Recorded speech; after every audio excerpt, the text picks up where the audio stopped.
아멘. 영광이 박수 올립니다. 감사합니다. 함께 인사 나누십시다. 하나님이 당신을 사랑하십니다.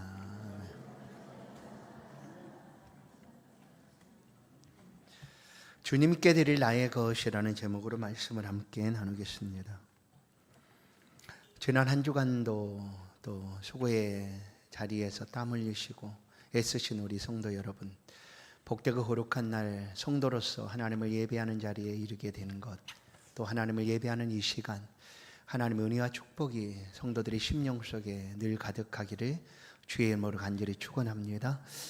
우리 모두는 내 것, 내 소유에 대한 관심이 있습니다.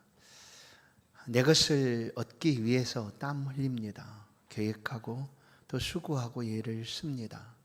그리고 내 것을 소유하게 됩니다. 그렇게 얻어진 내 것이기에 내 소유가 조금이나 손해를 보거나 또 사라지게 될 위기에 처해 있을 때 가슴이 콩닥거리고 견디지 못해 합니다. 이것이 우리 모두가 가지는 마음 아닐까 생각이 됩니다. 하나님이 이런 우리의 마음을 아시듯 우리 가운데 말씀합니다. 내게 헌신하라 하면 내 것에 대한 소유가 너무나 커서 하나님 앞에 드려지기를 꺼려합니다. 주저주저하게 됩니다. 오늘 바로 이런 우리의 모든 소유가 하나님이시다라는 말씀을 우리는 함께 듣게 됩니다. 하나님 앞에 살아가는 우리의 모든 것들은 하나님이 주신 것이고 또한 그 삶은 우리가 청지기처럼 하나님 앞에 살아가는 삶인 것을 오늘 우리 가운데 말씀은 들려줍니다. 로마서 1장부터 11장까지는 우리가 성도된 것, 복음을 통하여 어떻게 하나님의 자녀가 되고 하나님의 백성이 되었는가에 대한 말씀을 우리 가운데 들려줍니다. 복음의 가장 기초적인 거죠. 이제 12장은 성도된 우리들을 향하여 이제 그러므로라고 시작을 합니다. 12장 1절을 보시면 그러므로라고 이렇게 표현을 하지 않습니까? 그러므로 너희는 하나님이 선하시고 기뻐하시는 거룩한 산 제물로 하나님께 드려라. 성도의 삶의 결론은 하나님께 드리라라는 것입니다. 그러므로 너희는 너희 몸을 거룩한 산 제물로 하나님께 드리라. 제물은 무엇인가? 제물은 죽습니다. 죽는 거죠. 우리가 하나님 앞에 산 제물이 된다는 것은 죽는 일과 같은 그런 일입니다. 그래서 이 일이 결코 쉽지 않다라는 거죠. 우리가 하나님 앞에 산 제물이 되는 일은 내가 죽음과도 같은 일입니다. 그래서 이것이 바로 신앙의 모습입니다. 나는 죽고 예수로 살아가는 삶의 모습, 그것이 바로 내가 산제물이 되어 하나님 앞에 드려지는 삶입니다. 산제물이 되었다라는 것은 사실은 내 모든 것이 하나님의 것입니다라고 우리가 인정하는 것입니다. 이것은 사실 죽음과도 같은 것이다라고 말하고 있는 거예요. 쉽지 않다라는 거죠. 내게 있는 모든 것, 내 모든 소유가 하나님의 것이다라고 인정하는 것은 내게 죽음과도 같은 것, 그러나 신앙의 결단으로 이것을 고백하며 하나님 앞에 살아가는 사람이 성도인 것이다 라고 오늘 로마서 12장 1절은 우리 가운데 들려줍니다. 사랑하는 성도 여러분, 우리 가운데 있는 모든 것이, 모든 것, 내 몸, 내 소유, 내 지식, 내 건강, 내 시간, 모든 것이 하나님의 것이다라고 우리 가운데 들려줍니다. 오늘 이 말씀을 들을 때 나의 모든 것이 내 소유가 아니라 하나님의 소유권을 가지셨다라고 인정하고 우리는 그 앞에 맡겨주신 청지기처럼 삶을 살아가는 그런 복된 귀한 은혜가 저와 여러분에게 있기를 간절히 소원합니다. 가장 첫 번째로 주님께 드릴 나의 것, 내가 주님께 드리게 되는 일은 첫 번째, 나의 소유권이 누구에게 있는가를 우리가 확인해야 합니다. 지금까지 내 모든 것은 나의 것입니다. 소유권이 바로 내게 있다라는 것이죠. 내 모든 소유는 나의 것. 그러나 하나님은 이 우주 만물을 하나님이 창조해 주셨습니다. 만물을 창조하실 뿐 아니라 나를 하나님께서 빚으시고 만들어 주셨습니다. 그래서 나의 창조주이실 뿐만 아니라 그분은 나의 하나님, 나의 주인이시다. 그러면 나는 주인이 아니고 하나님이 주인이시기에 그럼 나는 뭔가? 그렇죠. 우리는 하나님께서 허락하신 삶을 살아가는, 맡겨주신 삶을 살아가는 하나님 앞에 청직이다라는 것입니다. 내 소유권이 하나님께 있다라고 우리가 인정을 하고 살아가는 삶이 신앙생활입니다. 우리 교회 공동체 안에 이런 청지기 신앙이 어떻게 표현되고 있는가를 우리는 보게 될 때가 있습니다. 교회 공동체 속에 아주 큰 일을 행하게 될 때가 있지 않습니까? 우리 교회도 2019년에 그와 같은 일을 행하게 됩니다. 교회 건축이죠. 이 건축을 하게 됐을 때 공동체 구성원들인 성도들이 청지기의 신앙을 가지고 그야말로 과부처럼 자신의 전 재산을 드리기도 합니다. 많은 것을 하나님 앞에 드리면서 내가 드렸노라 라고 말하지 않습니다. 무명으로 하나님 앞에 드리기도 합니다. 이런 것들이 청지기 신앙을 보여주고 있는 모습이 아닐까 싶습니다.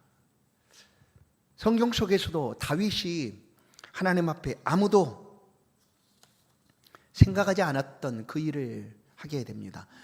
하나님, 나의 궁은 이렇게 좋고 편안한 데 있는데 하나님이 계시는 그 초소는 집도 없이 그렇게 있으니 내가 하나님을 위하여 하나님이 거하실 성전을 만들고 싶습니다. 이런 마음을 다윗이 표현합니다.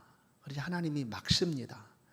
너는 전쟁을 많이 한 피를 흘린 사람이기에 네 손으로 성전을 짓는 것보다 내 아들 솔로몬을 통하여 성전을 짓는 것이 좋겠다 한 거죠.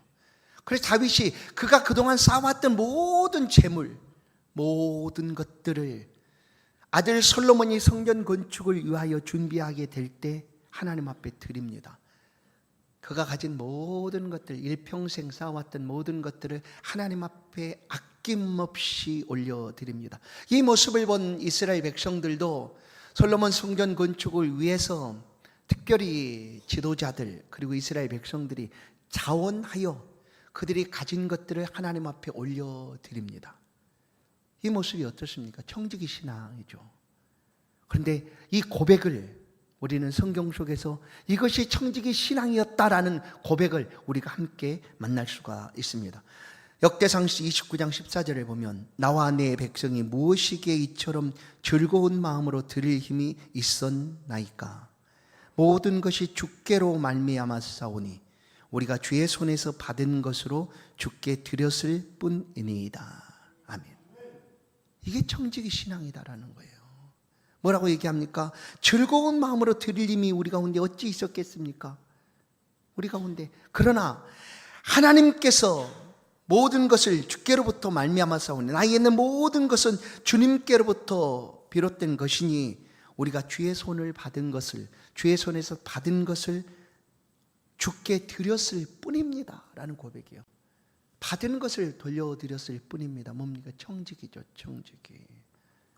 맡기신 그분께 올려드리는 것입니다.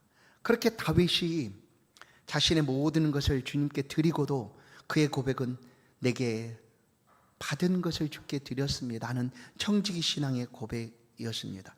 성도 여러분, 우리도 청지기 신앙을 갖는다라는 것은 내 모든 것, 나의 모든 소유가 내가 아니라 하나님입니다 라고 고백하는 것입니다. 주님께 내 것을 드릴, 내 것이 있다라고 생각한다면 가장 먼저 우리가 확인해야 될 것, 내 소유가, 내 모든 소유권이 어디에 있는가? 하나님께 있다라는 거예요. 이것을 우리가 확신한다면 우리의 일상은 거룩한 예배가 됩니다. 내가 살아가는 모든 삶은 예배가 되고 내가 행하는 일터는 선교지가 됩니다. 나를 통하여 하나님의 아름다운 복음이, 하나님의 은혜가 흘러가게 되기 때문입니다. 사랑하는 성도 여러분, 주님께 드릴 것이 무엇인지 마음에 담아 두셨습니까? 먼저 나의 모든 것의 소유가 하나님이신 것을 인정하는 그런 은혜가 있기를 간절히 축원합니다. 두 번째, 내 것을 주께 드릴 수 있다, 아낌없이 드릴 수 있다라는 것은 내가 지금 주님과 함께 동행하기 때문입니다. 우리의 모든 소유, 내 것이라고 표현하는 것들은 단순히 눈에 보이는 물질만이 아닙니다. 우리의 모든 것들이죠. 우리 몸뿐만 아니라 우리의 살아가는 모든 것들을 바로 하나님 앞에 올려드리는 일입니다. 어느 날 예수님께서 내 것을 위해서 우리처럼 일반적으로 살아가고 있던 그 자리에 내 것을 위해서 삶을 살아가죠. 열심히 땀 흘리고 수고하고 애쓰지 않습니까? 그렇게 살아가고 있는 그 삶의 자리에 예수님께서 찾아오셨어요. 베드로도 그렇게 갈릴리 바닷가에서 살고 있을 그때에 예수님이 그 배로 찾아오셨어요. 그런데 그날은 전날 베드로가 내 것을 한 마리도 잡지 못한 때였어요. 물고기를 단 한 마리도 잡지 못하고 베드로의 배에는 그냥 빈 그물만 있을 그때에 예수님이 찾아오셨어요. 그리고 좀 뛰기를 청하고 그곳에서 말씀을 전하신 후 예수님께서 베드로에게 물어요. 혹시 잡은 것 있나 묻습니다. 그러자 잡은 것이 하나도 없습니다. 이렇게 얘기를 하자 예수님이 그러면 깊은 데로 가서 그물을 내려라 말씀을 합니다.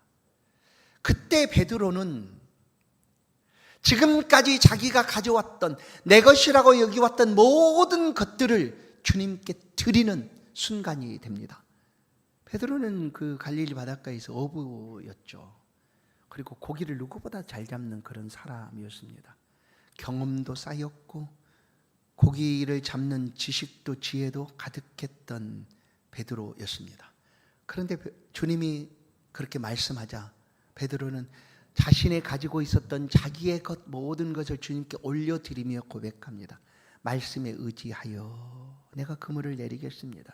내가 내 것이라고 가졌던 모든 것들을 다 주님께 드리고 주의 말씀대로 내가 그물을 내리겠습니다 하고 깊은 데로 가서 그물을 내렸더니 그물이 찢어질 만큼 고기를 많이 잡습니다. 그리고 배에 가득 채웠어요. 베드로는 여기서 한 걸음 더 나아갑니다. 베드로에게 예수님이 나를 따라오너라 내가 너를 사람 낚는 어부 되게 하겠다라고 말씀하자 베드로는 지금까지 그가 살아왔던 그의 삶의 방향을 완전하게 바꿉니다. 모든 일반적으로 사람들은 어떻게 행복하게 살까? 어떻게 좀 편안하게 살까? 어떻게 부와 또 마음껏 먹고 마시고 즐기며 살아갈까? 하는 것이 대부분의 사람들의 삶이죠. 우리도 마찬가지입니다. 베드로도 그러했어요. 바닷가에서 고기를 많이 잡아서 통조림 공장도 만들고 그것을 수출해서 그냥 자자손손 잘 살아가는 것이 그의 삶이 바라는 일이었죠. 그런데 예수님이 오셨어요. 오시고 그 앞에서 베드로는 자기 것이라고 여겼던 그 마음의 모든 소원까지 다 내려놓습니다. 아니 주님께 드립니다. 나는 원래 이렇게 살고 싶었던 사람이었어요. 근데 주님 나를 따라오라고 하셨으니 내가 주님을 따르겠습니다 하고 자기가 가졌던 모든 꿈, 비전 그리고 삶의 목표까지도 주님께 드린 거예요. 그래서 11절을 누가복음 5장 11절을 보면 그들이 배들을 육지에 대고 모든 것을 버려두고 예수를 따르니라 해요. 베드로에게 배는 그의 삶의 목표였어요. 그 배를 가지고 모든 것을 행했던 사람이니까 그 배도 버려둡니다. 또요, 모든 것을 버려두었다라는 거예요. 가족도 그리고 그들과 함께 이룰 꿈도 다 버렸어요. 뭐냐면 주님께 드렸다라는 거예요. 주님 내 꿈이 이렇습니다. 그러나 이 모든 것 주님께 드립니다 하고 함께 동행하시겠다라고 말씀하시는 주님을 따라가게 됩니다. 사랑하는 성도 여러분, 오늘 이 말씀은 성도에게 주시는 말씀이잖아요. 하나님 값없이 우리를 구원해 주신 그 하나님 앞에 어떻게 그 은혜를 보답할까 하며 살고 있는 성도들에게 주시는 말씀이에요. 그러면 그 성도는 어떻게 살아가야 합니까? 그것은 바로 너희 몸을 거룩한 산 제물로 하나님께 드리라라는 거예요. 단순히 눈에 보이는 물질적인 것만을 드리라는 것이 아니라 우리의 삶 전체를 주님 앞에 드리라는 것입니다. 사랑하는 성도 여러분, 그것이 바로 우리의 삶의 소유권을 하나님 앞에 옮겨 드리는 일입니다. 하나님이 우리의 것을 받으실 때 주님께서는 그 받으시는 것의 크기나 양을 나누거나 구분하지 않습니다. 그냥 중요한 것은 우리가 드릴 수 있는가 하는 거예요.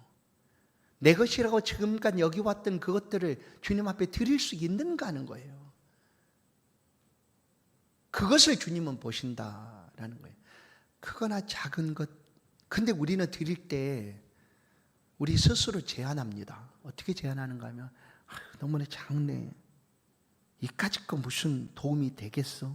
하고 드려야 되는 부분에 있어서 우리 스스로 그것을 제한해 버립니다. 그래서 그렇게라도 드려져야 되는데 그것까지 스스로 막아버린다라는 거예요. 그렇다고 해서 큰 것을 내가 드리는가? 큰 것을 더 못 드리죠. 왜냐하면 작은 건 역시 이렇게 작은 건 뭐 별로 주님 앞에 드린다고 해서 큰 힘이 되겠어? 하고 막는데 큰 것을 우리가 드리는가? 못 드려요. 그러나 기억하십시오. 우리가 주님께 드리는 것은 크고 작음의 문제가 아니라는 거예요. 드릴 수 있는가예요. 말씀을 듣고 성도가 된 우리가 그 하나님의 말씀을 따라 하나님 앞에 우리의 삶의 계획, 내가 가진 모든 지식, 내가 가진 모든 재물까지라도 하나님을 위하여 드릴 수 있는가? 이게 중요해요. 베세다 광야에 예수님께서 말씀을 전하는 그 자리에 한 어린아이가 예수님께 드립니다. 그것은 보리떡 5개와 물고기 2마리. 너무나 작죠. 아마 어른이었다면 절대 못 드렸을 거예요. 왜냐하면 찾고 다니는 제자들에게 너무나 작은 것이니까. 그러나 이 아이는 순수한 마음으로 주님이 뭘 찾고 계시는구나, 이거라도 드리지, 그런 마음이 아니었겠습니까? 그래 드린 거예요. 그 5,000명이나 되는 사람 중에 물고기 2마리, 보리떡 5개밖에 없어요. 그거 드렸어요. 너무나 작잖아요. 너무나 부족하잖아요. 그러나 주님은 부족하거나 작은 것을 얘기한 것이 아니에요. 그거 받으셨어요. 드려진 것을 받은 거예요. 그리고 기적이 시작됩니다. 주님이 그것을 가지고 하나님 앞에 감사하며 기도한 후에 나눠주자 거기에 있는 모든 사람들이 그냥 간의 벼룩만큼, 콩에 그냥 가루만큼 한 것을 먹은 것이 아니라 풍성히 먹고 배가 불렀어요. 5,000명이나. 그리고 나머지도 보리떡 5개, 물고기 2마리가 아니라 12바구니를 거두었더라라는 거예요. 주님이 받으시기를 원하시는 것은 큰 것이 아니다라는 거예요. 마가복음 12장을 보면 한 여인이 예수님께 나옵니다. 성전으로 나올 때 그 예루살렘 성전 앞에 놓여 있는 헌금함에 사람들이 들어가면서 헌금을 합니다. 우리 교회도 처음 시작부터 그래 왔습니다. 헌금 시간에 바구니를 이렇게 다니면서 돌리지 않아요. 저도 그런 기억이 있어요. 예수를 처음 믿고 교회 갔는데 헌금 바구니가 제 앞에 왔어요. 근데 아무것도 모르고 갔는데 학생이 돈이나 있겠어요? 없잖아요. 너무 민망하고 이렇게 왔는데 쓱 지나가면 되잖아요. 받으시는 분이. 그 서가지고 이렇게 있잖아요. 그럼 어떡하라는 거예요? 그래 어떤 누군가는 포회전이 그랬다고 하나? 그래서 그 사람은 그 헌금함에 자기가 들어갔다는 거 아니에요? 자기가 이렇게 헌금함에 자기가 속 들어간 거예요. 나는 그러지도 못하고 그냥 이렇게 있었던 기억이 나요. 굉장히 당황하고 당혹스러운 순간이에요. 우리 교회는 그렇게 하지 않아요. 그냥 들어올 때 그냥 헌금함이 있어요. 그리고 거기에 넣으시면 돼요. 그리고 요즘은 그것도 안 하잖아요. 그렇게도 안 하고 온라인으로만. 그래서 우리도 안 하다가 우리 교회로 그래도 다른 교회가 다 그렇게 하니까 우리도 하자 해서 계좌 번호를 주보에 실어놔요. 그러면 그렇게 보내요. 그리고 요즘 젊은 사람들은 그거 훨씬 더 쉽다고 그래요. 그래서 그러면 우리 어른들은 그러죠. 그 현금하는 마음이야. 그 대리미질로 지폐를 가져다 샥샥 토요일날 데려가지고 빳빳한 거 성경에 딱 넣어가지고 그렇게 가서 드리는 거지 무슨 문 톡톡톡해서 드려? 뭐 이렇게 얘기할 수도 있어요. 그러나 요즘 그렇게 드려요. 괜찮아요. 그 마음을 하나님 앞에 올려드리는 거죠. 근데 이 마가복음 12장에 하나님 앞에 예배드리러 오는 그 사람들이 헌금을 이렇게 할 때 마침 그때 예수님이 안에 계셨나 봐요. 그리고 보고 계셨어요. 제가 여기 이렇게 앉아 있잖아요. 그러면 제 눈을 감을 수도 없고 그냥 눈을 뜨고 있으면 여러분들이 다 보이잖아요.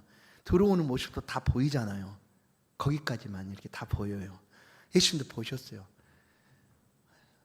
그리고 이제 다 들어온 후에 예수님이 제자들에게 얘기하는 거예요. 한 여인이 헌금을 많이 했다. 근데 알아보니 그 여인은요 2랩도 냈어요. 한 끼 식사도 안 된 금액을 한 거예요. 한 200원 정도예요. 그 정도 한 거로 보는 거예요. 그런데 다른 사람들은, 부자들은 그들의 풍족한 것 중에 그냥 들으면서 금돈, 요즘 금 엄청 비싸잖아요. 요즘 그래서 돌도 안 한다는 거 아니에요. 예전에 돌 3.75g이 막 뭐 몇만 원 할 때 그렇게 돌을 하면 돌반지 이렇게 가져와서 막 축하하고 그러는데 요즘은 돌 한 돈에 100만 원 가까이 한다는 거예요. 그래서 재밌는 얘기인데 우리 노예에서도 이 일이 있고 나서 얼마 전에 노예에서 그걸 바꾼 거예요. 노예 규칙을 회의해 갖고 바꿨어요. 어떤 규칙이 있었냐면 이제 목사님들이 노예에서 20년 이상 이렇게 목회를 하고 은퇴를 하게 되면 이제 금을 이렇게 주기로 그때는 했던 거예요. 근데 금 세돈을 준다고 써놓은 거예요. 세돈 해봤자 그 정할 때는 한 몇십만 원밖에 안 됐나 봐요. 근데 지금 한 300만 원이 돼. 그러니까 노예에서 은퇴하신 분들한테 목사님들 그렇게 주려고 하니까 너무나 이제 노예 예산도 없고 하니까 그걸 바꿨어요. 바꿔가지고 금을 싹 빼고 이제 금액으로 이렇게 썼더라고. 회의에서 바꿨어요. 그만큼. 근데 부자들은 얼마든지 낼 수가 있죠. 근데 그 여인은 겨우 200원 냈어요. 근데 예수님이 말씀을 해요. 마가복음 12장 보면 83절 예수께서 제자들을 불러다가 이르시되 내가 진실로 너에게 이르노니 이 가난한 과부는 헌금함에 넣은 모든 사람보다 많이 넣었다 그래요. 겨우 2랩돈 넣었는데 왜 많이 넣었다고 그랬을까? 44절 그들은 다 그 풍족한 중에서 넣었거니와. 풍족한 중에서 금 하나 그냥 빼내도 티도 안 나는 만큼 부자예요. 그러니까 아무 문제가 없어요. 그런데 이 과부는 그 가난한 중에서 자기의 모든 소유 곧 생활비 전부를 넣었다라고 얘기해요. 전부를. 작잖아요. 실제적으로 너무나 작은 금액이잖아요. 그러나 주님은 그걸 보지 않는다라는 거예요. 말씀을 따라 믿음으로 순종하며 주님께 드리는가를 보는 거죠. 주님께 드린다는 것은 말씀한 대로 눈에 보이는 산 제물로 드리라 했으니까 눈에 보이는 어떤 물질에 국한된 것이 결코 아니고 우리의 전생에 우리의 삶, 우리의 전체를 주님 앞에 드리는 것이다 라는 거예요. 그래서 하나님이 받으시기를 원하시는 것은 우리 전부입니다. 전부. 쪼개서 나눠서 그냥 부분이 아니라 우리의 모든 삶에서 하나님께 드리기를 원하시는 거예요. 내 시간도, 내 재능도, 내 재물도, 내 삶도, 내 삶의 계획 전체도 하나님은 받으시기를 원하신다. 그래서 여러분 우리가 우리의 일상을 하나님 앞에 드리는 거예요. 말씀드렸잖아요. 하나님의 소유를 우리가 인정한다면 나의 삶은 하나님의 것이 되는 거예요. 내가 살아가는 일상, 내가 열심으로 직장 생활하고 사람들을 만나고 하는 모든 것들이 하나님 앞에 드려지는 일이야. 드려진 일. 그것이. 그렇게 하나님께서 우리의 것을 받으시기를 원하신다라는 거예요. 그러면 우리의 것이라고 여겨지는 거 주님께 드리고 소유권을 옮겨 드리면 내게는 없잖아요. 그렇지 않아요. 하나님은요, 드린 그들을 향하여 하나님께서 놀라운 은혜로 채워주시는 분이세요. 가장 먼저 우리의 마음을 평안케 하시는 분이시다는, 어떠한 요동이 우리 가운데 다가온다 할지라도, 어려움과 힘든 일이 있다 할지라도 하나님이 그 마음의 생각을 지켜주심으로 요동치 않고 평안을 얻게 됩니다. 뿐만 아니라 삶의 담대함과 능력과 권능과 권세를 가지게 됩니다. 어디에서든지 어떤 삶을 살고 있다 할지라도 우리는 낙심하거나 실망하지 않습니다. 하나님이 지켜주심으로 담대하게 두려움을 떨쳐버리고 나아갈 수가 있다는 거예요. 이 모습은, 우리가 하나님 앞에 드리는 관계와 이 모습은 이렇게 우리 모두가 알고 있는 이야기 중에 하나로 이렇게 들려드릴 수 있습니다. 그것은 이런 거죠. 모든 부모는 이런 것들을 꼭 해봤을 것이라고 저는 생각을 합니다. 태어난 자녀에게 맛있는 것을 사주지 않습니까? 그리고 꼭 그 앞에 가서 입을 이렇게 이렇게 하잖아요. 나도 하나 줄래? 하고 그 앞에 입을 벌려 봅니다. 그러면 주는 아이도 있어요. 그런데 밉살 맞게 얄밉게 안 주고 뺏어가는, 안 주는 아이가 있잖아요. 그때 부모의 반응 어때? 이런 이 못된 아이구야. 야, 그거 내가 다 너한테 준 거잖아. 그런데 그거 하나 주기 싫다고 그렇게 해? 하는 부모가 없어요. 그냥 빙긋이 웃죠. 그리고 생각하지 않게, 야, 그거 내가 다 사준 거야. 난 너한테 더 많이 줄 수도 있어. 더 맛있는 것도 얼마든지 사줄 수 있어. 하고 부모는 생각하지 않겠습니까? 우리 관계가, 하나님과 관계가 이런 모습이 아닐까 싶어요. 하나님이 다 주셨거든요. 근데 우리는 하나님께 드리기를 주저해요. 다윗 왕처럼 주께서 주신 것을 다시 드렸을 뿐입니다라고 고백하지를 못해요. 왜냐하면 여전히 내 모든 것의 소유는 내 것이기 때문에, 내가 가지고 있기 때문에. 그럼 오늘 말씀은 우리 가운데 들려줍니다. 그 소유는 하나님의 것이고 우리는 하나님께 맡은 청지기의 삶을 살아가는 것이다. 보십시오. 우리는 관심 있는 것이 내 손에 쥐어진 것에 관심이 있습니다. 더 큰 하나님의 나라나 하나님의 교회나 그의 복음의 영광을 위한 것보다 내 손에 움켜진 재물이 얼마나 있는가, 내 손에 움켜진 통장이 얼마나 채워져 가는가라고 우리는 많이 생각을 합니다. 그러나 이것을 펼 수 없다면, 내가 움켜쥐고 있는 이것들을 하나님 앞에 올려드릴 수 없다면, 하나님께서 채워주시기를 원하시는 더 크고 풍성한 은혜들을 이 손으로 담아낼 수가 없습니다. 손을 펴서 주께 드릴 때 하나님은 그 빈손에 채워줄 줄로 믿습니다. 베드로의 빈배에 채워주듯 하나님께서 주께 드리는 우리의 삶을 넉넉하게 부족함이 없도록 채워주실 줄로 믿습니다. 우리의 고백은 이 시간, 내가 드리지 못하는 것은 무엇일까 생각해 봐야 합니다. 내가 가장 아끼고 귀중하게 여겨서 드리지 못하는 것이 무엇이있는가 생각해 봐야 합니다. 그런데 말씀을 듣고 그것까지라도 주님의 영광을 위하여 드릴 수가 있다면, 그런 진정한 청지기의 신앙으로 삶을 살아가는 하나님의 백성입니다. 사랑하는 성도 여러분, 오늘 12장 2절을 다시 한번 보십시오. 오늘 본문에 너희는 이 세대를 본받지 말고 라고 얘기합니다. 이 세대에는 내 것을 지키라고 얘기합니다. 내 것, 절대로 빼앗겨서는 안 된다. 죽을지라도 꼭 움켜쥐고 있어야 된다라고 얘기를 하는 시대입니다.